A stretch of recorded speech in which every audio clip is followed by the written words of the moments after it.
Rohingya एक आवाज है, मजलूमियों का फैसला साफ है। जमीन से जुदा मगर दिल नहीं, मोहब्बत का पैगाम कभी कम नहीं।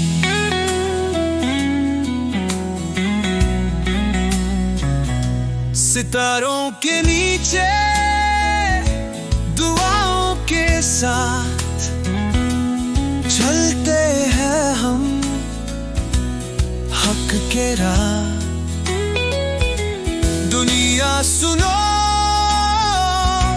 हमारा ये शोर, इंसाफ चाहिए बस अब और नहीं और।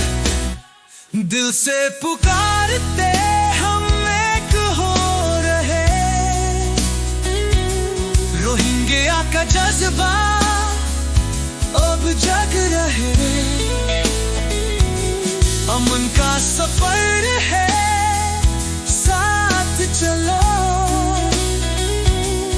एक नई रोशनी में सब घुल मिलो।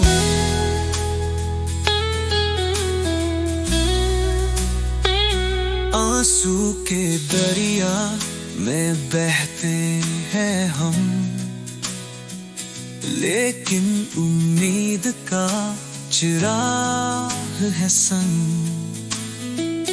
अपने हक के लिए लड़ेंगे सदा,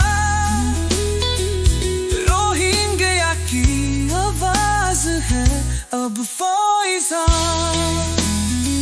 सुनो दुनिया ये फरियाद है, मोहब्बत और शांति का ये राग है। मजहब मुल्क से ऊपर इंसानियत चाहिए, बस प्यार और बरकत। दिल से पुकारते हम एक हो रहे, रोहिंग्या का जज्बा अब जग रहे। अमन का सफर है, साथ चलो एक नई रोशनी में सब खुल मिले।